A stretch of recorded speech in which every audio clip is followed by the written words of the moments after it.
집을 내놓고 싶어서요. 그리고 새로운 집을 얻고 싶어요. 1층으로요. 같은 태양 연립이라면 더 좋고. 중개인은 매물을 적은 공책을 넘기다 말고 운전사를 쳐다보았다.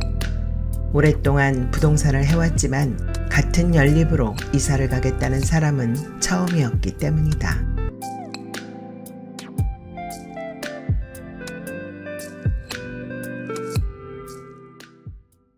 계단. 윤성희. 버스는 몇 분이 지나도록 오지 않았다. 정류장엔 정장을 입은 중년 아주머니와 검은 고무줄로 머리를 묶은 화장기가 전혀 없는 30대 초반의 여자가 있다.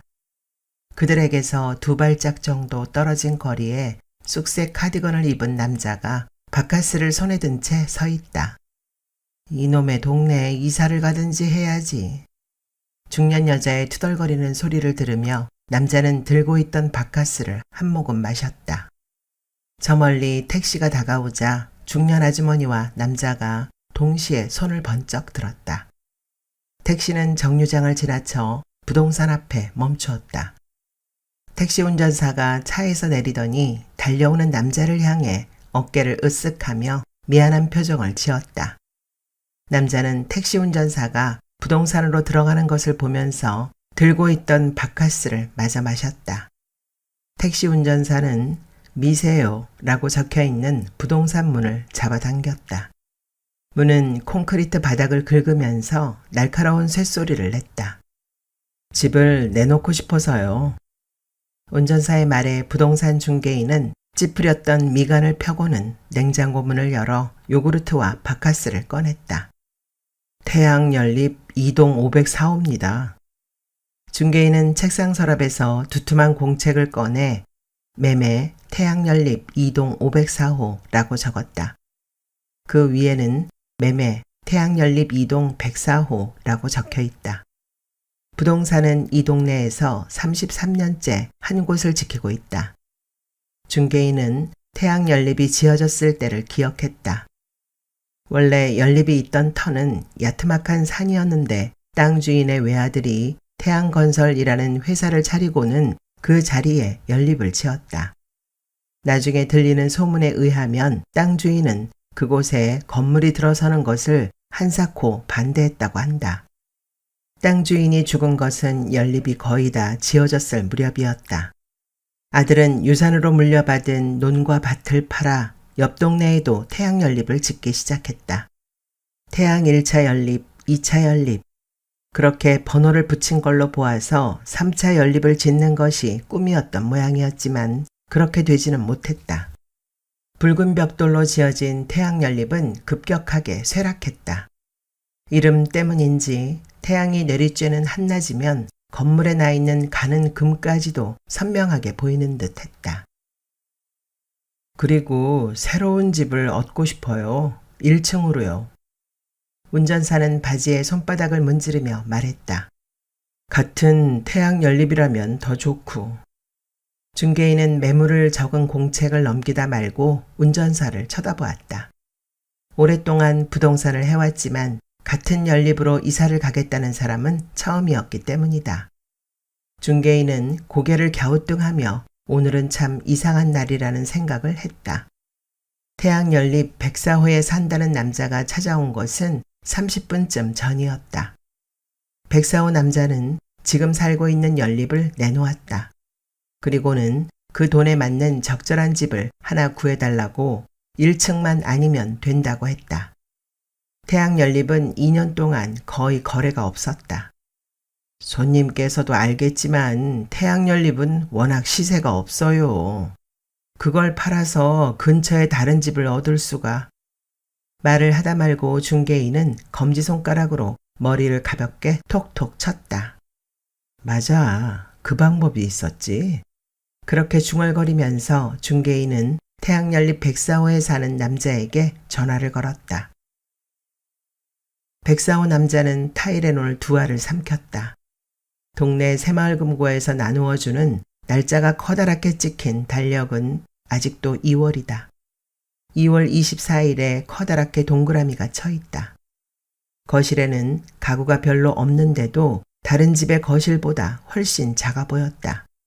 거실 가운데는 커다란 탁자가 있고 탁자 위에는 9번 버튼의 손톱 자국이 선명하게 나 있는 리모컨이 놓여 있다. 지난 20년 동안 어머니는 한결같이 거실에서 잠을 잤다. 어머니의 머리가 닿았던 곳의 벽지는 누렇게 색이 변했는데 그 모양이 원자폭탄이 터졌을 때 만들어지는 버섯 구름과 비슷했다. 그는 커튼을 살짝 들춰 밖을 내다보았다. 위층에 사는 할머니가 화단에 물을 주고 있다.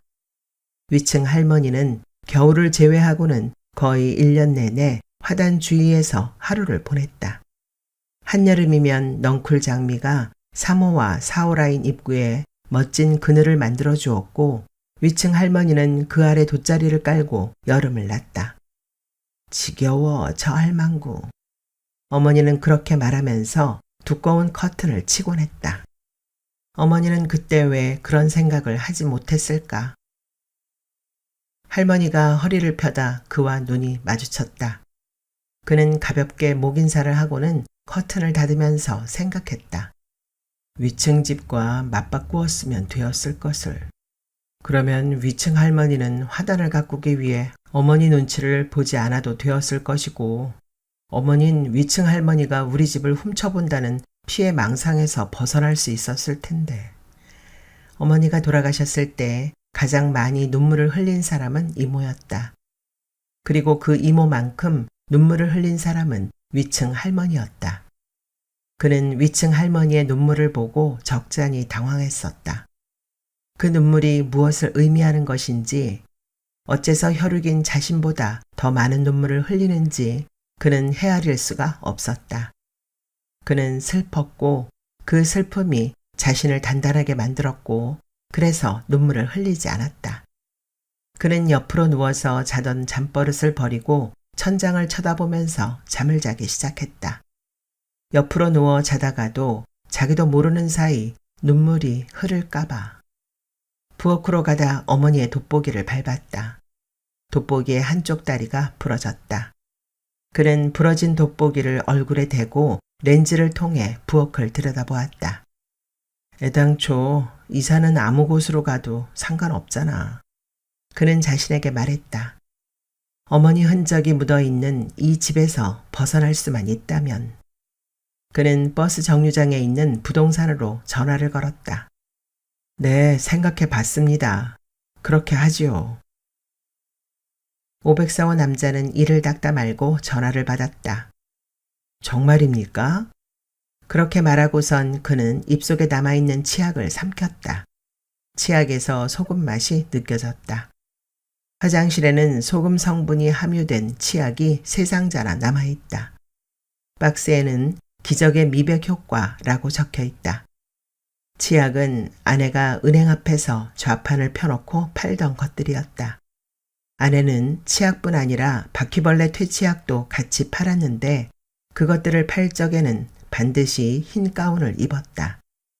그는 왜 흰 가운을 입어야 하는지 도무지 이해할 수 없지만 흰 가운을 입은 아내의 모습을 보는 것만은 좋아했다. 아내와는 바이킹이라는 놀이기구를 타다 만났다.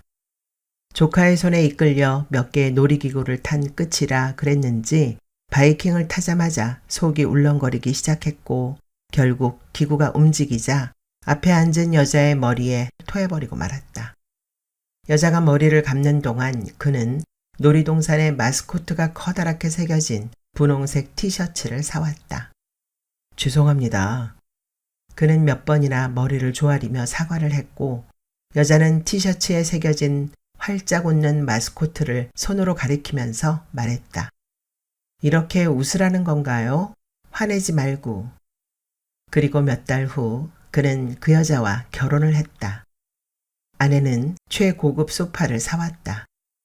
7년 동안 모은 돈으로 그는 태양연립을 샀다. 그 돈이면 괜찮은 전세를 구할 수 있다고 했지만 그래도 내 집이 낫다 싶었기 때문이다.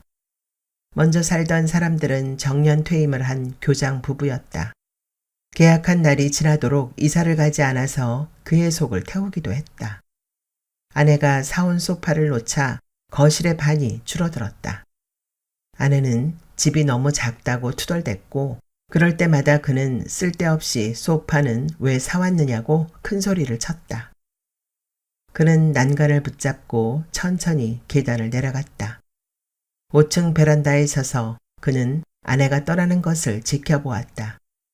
아내가 연립 입구에 있는 분식집을 지나쳐 기역자로 꺾어진 골목으로 사라질 때까지 그는 눈을 한 번도 깜빡이지 않았다. 그 순간 집이 흔들리는 것을 느꼈다. 지진이라도 났나 싶어 주변을 둘러본 후에야 그는 집이 아니라 자신이 흔들리는 것임을 알았다. 마치 놀이기구 바이킹을 타고 있는 것처럼. 울렁거리는 증상은 1층으로 내려와야지만 가라앉았다. 하지만 그는 이사를 갈 수가 없었다. 아내가 돌아올지도 모른다는 생각이 자신의 발목을 붙잡았기 때문이다. 만약 아래층에 사는 사람이 집을 바꿔주기만 한다면 더 바랄 것이 없다고 그는 생각했다. 1층으로 내려와 심호흡을 한 번 하고는 104호 초인종을 눌렀다. 홍보부 차장은 두 번째 표지 시안이 마음에 드는 눈치였다. 제 생각에도 이게 제일 좋을 것 같습니다. 104호 남자는 두 번째 표지 시안을 가리키며 말했다. 세 갈래로 나누어진 길 가운데서 자동차가 고개를 갸우뚱거리는 그림이었다. 그 위에 교통안전지도라고 써 있는데 안전이라는 글자 위에 방점이 찍혀 있다. 좋습니다. 이걸로 하죠. 홍보부 차장은 그에게 손을 내밀었다. 악수를 하면서 그는 이 회사가 몇 번째 보험회사인지를 헤아렸다. 5번째였다.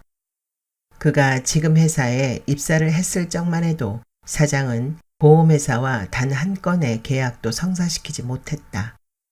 지도를 만드는 회사에서 가장 확실한 영업은 보험회사에 지도를 납품하는 것이었다. 그는 국내 화재보험사의 이름을 적어 책상에 붙여놓았다. 처음 2년 동안 그가 공략한 회사는 5년째 순이익 1위, 고객 만족도 1위를 차지한 보험사였다. 그동안 사장이 실패한 이유는 하나였다.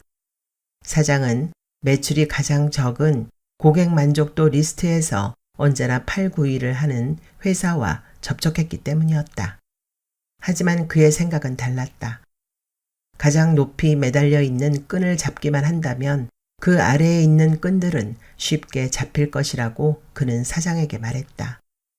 그리고 그의 말처럼 국내 굴지의 보험회사와 계약을 하고 나자 다른 보험회사와 계약을 하는 것은 그리 어렵지 않았다.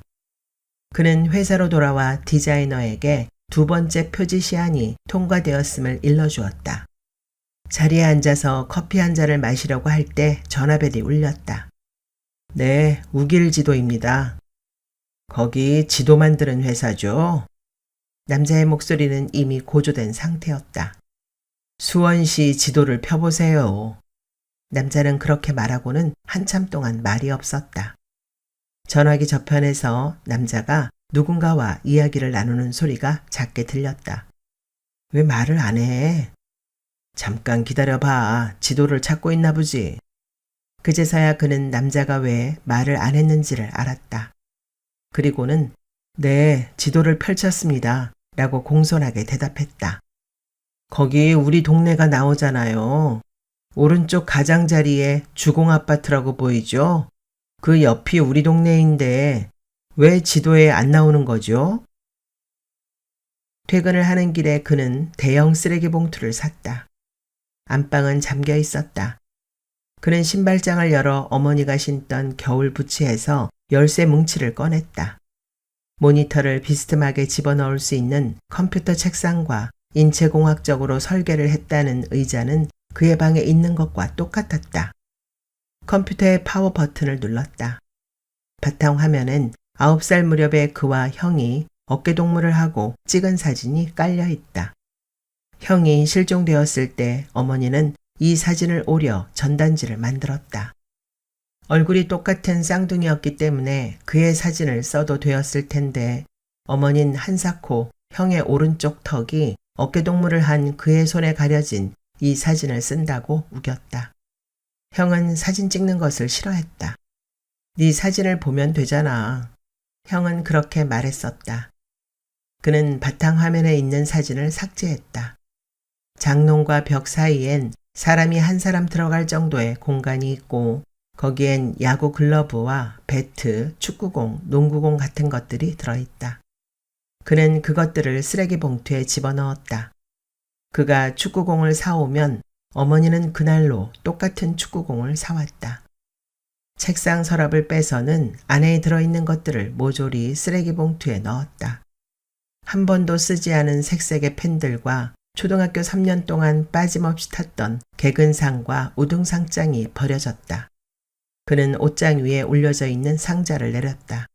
상자 안에는 형이 사용했던 물건들이 들어있다. 초등학교 교과서들, 작은 신발, 만화 주인공이 그려져 있는 둥근 딱지들. 그 틈에서 그는 말을 옮기는 퍼즐을 찾아냈다. 그는 형과 이 놀이하는 것을 좋아했다. 그는 삼각형에 말을 꽂았다. 빨간색 말을 한 칸 움직이면서 말했다. 자, 이제 형이 할 차례야. 그는 초록색 말을 움직였다. 그는 몸을 오른쪽으로 틀었다. 그럼 이제 엄마 차례. 그렇게 말하고는 노란색 말을 한 칸 앞으로 옮겼다. 쓰레기 봉투가 쓰러지더니 그 안에 있던 농구공과 축구공이 바닥으로 굴렀다. 축구공이 퍼즐을 건드리고 초록색 말들이 몇 번 흔들리다가 쓰러졌다. 3층 세 번째 계단은 다른 계단보다 폭이 좁았다. 그 계단에 앉아서 504호 남자는 담배를 피웠다. 누군가도 여기에 앉아서 담배를 피웠는지 계단 아래에 담배를 비벼 끈 흔적이 보였다. 갑자기 그는 자신이 앉아있는 계단에게 알 수 없는 연민이 일었다. 예전에 그는 서로 치수가 다른 신발을 산 적이 있었다. 걸을 때마다 발이 불편했는데도 아무 의심 없이 한 달을 넘도록 짝짝이 신발을 신고 다녔다. 짝이 다른 신이었다는 것을 알고 나자 이상하게도 그 신발이 한없이 안쓰럽고 소중하게 느껴졌다. 그 후로 그는 고장난 물건들을 보면 바닥을 알 수 없는 깊은 연민을 느끼곤 했다. 그는 누군가 낸 흔적 위에 담배를 비벼 껐다. 꽁초가 포물선을 그리며 아래로 떨어지는 것을 보면서 그는 얼마나 힘들여 올라가는가 보다 얼마나 멋지게 떨어지는가가 더 중요하지 않을까 하는 생각을 잠깐 했다. 장롱을 열었다. 아내는 옷을 챙겨가지 않았다. 화장대에는 아내가 쓰던 화장품이 그대로 있다. 하지만 아내는 여행 가방 가득히 물건을 집어넣었다. 지퍼가 잘 잠기지 않는다고 그에게 소리를 지르기도 했었다. 그는 아내가 도대체 어떤 물건을 들고 갔는지 짐작할 수가 없었다. 아내만 없어졌을 뿐 물건은 모두 제자리에 있었다. 그는 옷장을 뒤져 예전에 놀이동산에서 아내에게 사주었던 분홍색 티셔츠를 찾았다. 활짝 웃던 마스코트의 얼굴이 희미하게 지워져 있었다. 아내가 치약을 팔 때 입었던 흰 가운에서 락스 냄새가 희미하게 났다. 그는 장롱에 난 흠집을 손으로 만지면서 어디서부터 짐을 정리해야 할지 생각했다. 그는 박스에 그릇들을 담기 시작했다. 그는 그릇을 담다 말고 밥그릇과 국그릇을 다시 세었다. 9개였다. 베란다에서 쌀자루를 찾아냈다. 아내의 신발은 하나같이 오른쪽만 굽이 달아있다. 그는 옷장에서 낡은 러닝 셔츠를 꺼내 검지와 중지 손가락에 감고는 신발을 닦았다. 그리고 닦은 구두를 차곡차곡 쌀자루에 넣었다. 부츠 안에서 흰색 봉투를 발견했다. 아내가 비상금을 숨겨두는 곳이었는지 봉투 안에는 30만 원이 넘는 돈이 들어있다. 그는 세 상자가 넘게 남은 바퀴벌레 퇴치약과 치약 상자를 택시에 실었다. 젊은 여자가 5살쯤 되어 보이는 꼬마아이를 데리고 차에 탔다. 엄마 있잖아. 꼬마아이는 엄마의 귀를 잡아당기더니 무엇인가를 속삭였다. 그는 룸미러로 젊은 여자가 이를 드러내며 미소 짓는 것을 훔쳐보았다. 그는 바퀴벌레 퇴치약과 치약을 젊은 여자에게 주었다. 이거 한번 써보세요. 돈 받는 거 아니니까 안심하시고요. 해가 저 멀리 보이는 고가다리 아래로 지고 있었다. 조수석에 앉은 남자의 외마디에 그는 급히 브레이크를 밟았다. 해를 쳐다보다 신호를 놓친 것이었다. 손님, 죄송합니다. 조수석에 앉은 남자는 콘솔 박스 위에 붙여놓은 그의 아내 사진을 쳐다보고 있었다. 남자는 안경을 벗었다 다시 쓰면서 또 한 번 라고 중얼거렸다. 혹시 손님 아는 사람입니까? 그는 고개를 돌려 남자를 쳐다보았다. 신호가 바뀌었는지 뒤에서 빵 하고 경적을 울렸다. 아니에요. 누구와 좀 닮아서요. 아닌가? 사진 속의 아내는 유채꽃밭 가운데 서서 환하게 웃고 있다. 손님 중에서 아내의 사진을 보고 누군가와 닮았다고 말하는 사람은 이 남자가 처음이었다. 그는 비상등을 켜고 버스 정류장에 차를 세웠다. 자세히 좀 봐주세요. 혹시 아는 사람인지. 남자는 시계를 쳐다보더니 입술에 침을 발랐다. 아무것도 아니에요. 첫 미팅을 했던 여자랑 닮아서요. 이사를 하기로 약속한 토요일 오후가 되었다. 백사오 남자는 농에 있는 옷들을 거실로 옮겼다. 농은 오래된 자개농이었다. 어머니가 결혼을 하면서 혼수로 해온 것이었다. 농은 두 가지 사실을 말해주고 있다. 하나는 결혼 혼수로 자개농을 해줄 만큼 어머니의 집이 부자였다는 것. 다른 하나는 자개농이 들어갈 만큼 신혼집이 컸다는 것. 어쩌면 어머니는 이 두 가지 사실을 잊지 않으려 끝내 농을 버리지 않았는지도 모른다고 그는 생각했다. 태양연립으로 이사 오기 전까지 서너 번의 이사를 다녔다. 이사를 할 적마다 짐은 점점 작아졌지만 그래도 어머니는 장농을 버리지 않았다. 장농에는 형이 10살 무렵에 입었던 옷들이 그대로 걸려있다. 그는 박스를 2개 펴서 하나엔 형이 입던 옷들을, 다른 하나엔 어머니가 입던 옷들을 담았다. 504호에 사는 남자에게 전화가 왔다. 우리 쪽 장농부터 내릴까요? 그는 좋다고 곧 올라가겠다고 했다. 504호 남자는 무릎이 툭툭 튀어나온 황토색 면바지를 입고 있었다. 소파 아래엔 장농 서랍이 쌓여 있는데 속옷 따위가 들어있는지 신문지로 덮어놓았다. 504호 남자와 그는 농 아래에 손을 집어넣고는 천천히 당겼다. 농이 움직이기 시작했다. 젊다는 이유로 그가 앞에서 504호 남자가 뒤에서 농을 들었다. 1층으로 내려오는 동안 그들은 3번 쉬어야 했다. 이거 언제 그랬지? 그는 농을 1층 거실에 내려놓은 다음에야 흠집이 생긴 것을 알았다. 농에 난 흠집을 검지손가락으로 만지면서 그는 504호 남자의 얼굴을 살폈다. 괜찮아요. 원래 그랬어요. 504호 남자는 가쁜 숨을 몰아쉬면서 말했다. 자개농은 꿈쩍도 하지 않았다. 그는 거실에서 티셔츠 몇 장을 가져와 바닥에 깔았다. 들지 말고 밀어보죠. 어쨌든 현관까지만 가면 되니까. 현관까지? 그의 말에 504호 남자가 의아한 표정을 지었다. 이 농은 버릴 거예요. 보세요. 너무 오래됐잖아요. 그는 농을 주먹으로 두드리며 말했다. 504호 남자가 어딘가에 전화를 걸었다. 잠깐만 기다리죠. 그는 벽에 쌓아놓은 박스 중에서 하나를 내려 504호 남자에게 앉으라고 권했다. 그런데 왜 1층이 싫다는 겁니까? 504호 남자가 물었다. 그는 거실에 걸려있는 커튼을 보았다. 어머닌 1년 내내 커튼을 치고 살았고 커튼보다 더 두꺼운 막을 당신 가슴에 치고 살았다. 집은 수면제 같았다. 거실에 발을 내딛는 순간부터 까닭없이 졸음이 밀려왔다. 옷을 홀라당 벗고 있게요. 5층에 살면 옷을 벗고 있어도 밖에서 안 보일 거 아니에요. 그의 말에 놀랐는지 504호 남자가 눈을 동그랗게 뜨고는 쳐다보았다. 중고가게 매매라고 새겨진 트럭을 몰고 2명의 인부가 왔다. 그중 504호 남자에게 인사를 했다. 이런 농은 취급 안 하는데. 504호 남자에게 인사를 했던 인부가 장롱문을 열었다 닫았다 하면서 중얼거렸다.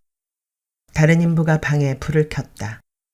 그는 거실의 불빛이 안방으로 들어가도록 문에서 한 걸음 비켜섰다. 504호 남자는 장롱을 가져가지 않을 거라면 밖으로라도 옮겨달라고 인부들에게 부탁을 했다. 자개장은 문을 통과하지 못했다. 인부들은 창문을 뜯어내고 창밖으로 농을 날랐다. 그는 5층으로 어머니의 옷을 담은 상자를 날랐다. 계단 중간에서 화장품을 담은 플라스틱 그릇을 들고 내려오는 504호 남자와 마주쳤다. 504호 남자가 그의 어깨를 툭 치며 지나갔다. 혹시 컴퓨터 있으세요? 그는 과장되게 어깨를 움츠리며 말했다. 만약 없다면 제가 하나 드릴게요. 그는 들고 간 상자를 5층 안방에 내려놓고 504호 남자의 장롱 서랍을 들었다. 계단 중간에서 그는 형의 옷들을 담은 상자를 들고 올라오는 504호를 만났다. 저기... 그는 말을 하려다 말았다. 형의 옷을 버릴 것인지 어머니의 옷들과 같이 태울 것인지 아직 결정을 못한 것이다.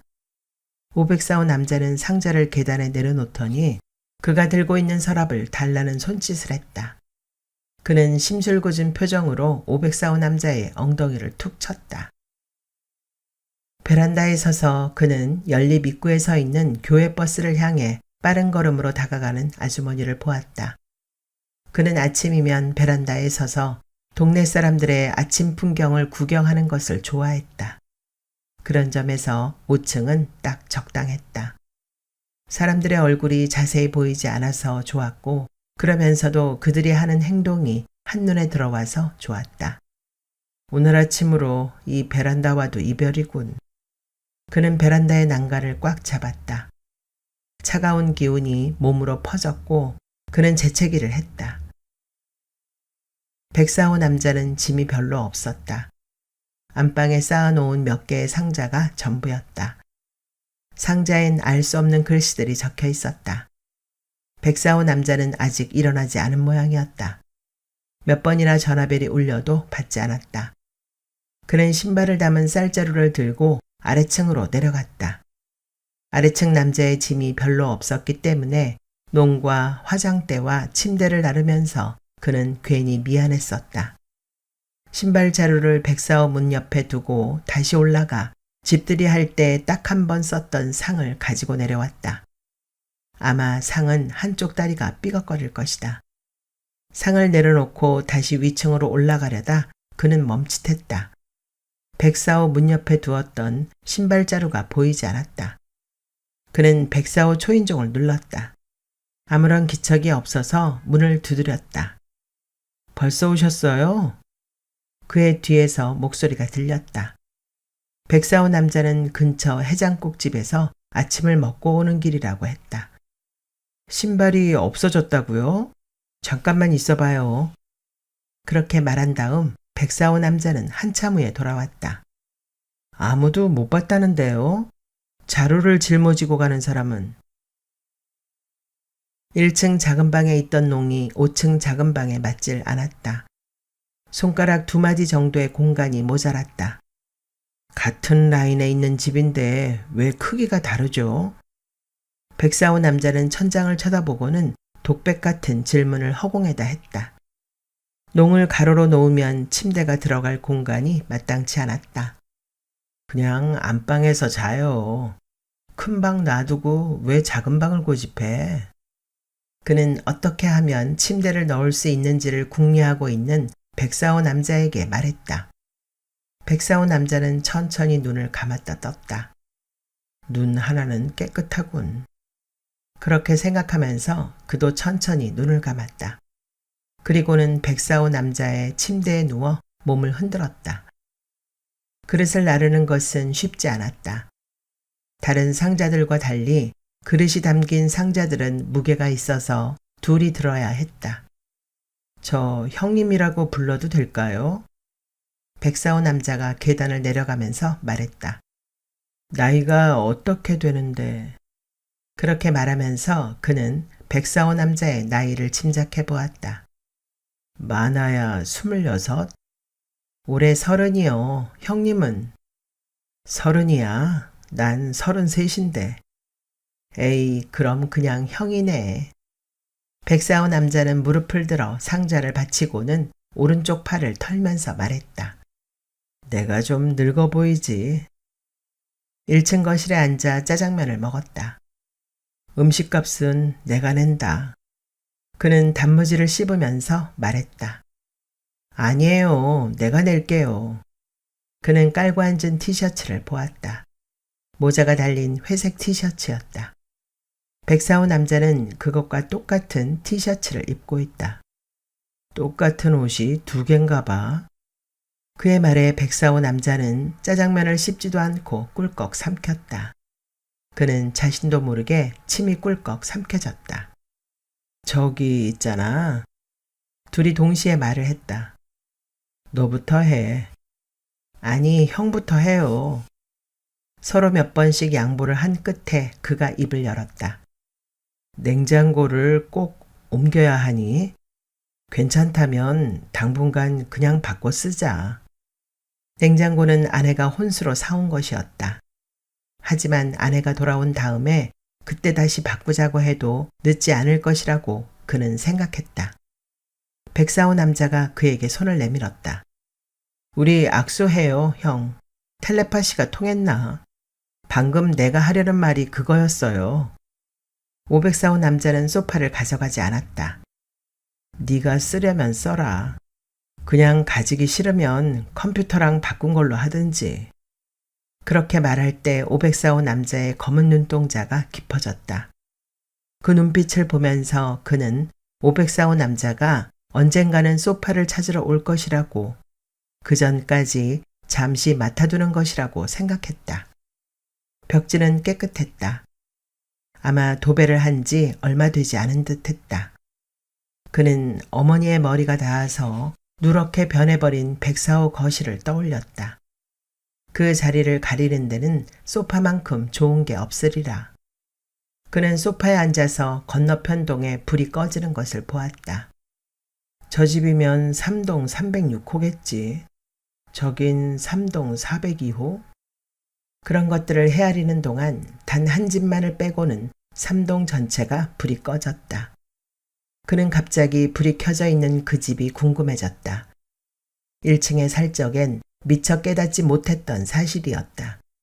그들이 오늘 저녁 반찬으로 무얼 해먹었는지, 지금까지 자지 않고 무얼 하고 있는지, 이런 것들이 궁금해지기는 처음이었다. 504호 남자, 아니 이제는 104호로 이사를 간 남자에게 전화가 왔다. 불을 껐는데 천장에서 무엇인가가 빛나네. 형, 생일이 언제야? 그는 웃으면서 물었다. 천장에 야광별을 붙였던 것이다. 3월 5일인데 왜? 양력? 음력? 양력. 형도 물고기 자리네. 그럼 그냥 놔둬요. 그거 물고기 자리니까. 소파 사이에 시계가 끼어 있다. 시계는 1시 5분에 멈추었다. 일요일을 빼고 그는 1시 5분이면 늘 커피를 마셨다. 그는 1시 5분이라고 소리내어 발음해 보았다. 그러자 자신의 삶 중에서 1시 5분이 가장 평화로운 시간이었다는 생각이 들었다. 그는 안방에 들어가 태라고 적은 상자를 열었다. 거기엔 태울 어머니의 옷들이 들어있다. 분명히 옷 사이에 넣어두었는데 어머니의 유골 상자가 보이지 않았다. 그는 다시 버라고 적은 상자를 열었다. 거기엔 버릴 어머니의 물건들이 뒤죽박죽으로 담겨 있다. 그 안에서 그는 어머니의 유골 상자를 찾았다. 그는 상자를 들고 베란다로 갔다. 봄인데도 베란다는 쌀쌀했다. 여긴 너무 추워. 그는 상자를 들고 작은 방으로 갔다. 아니야, 나와 같이 잘 순 없어.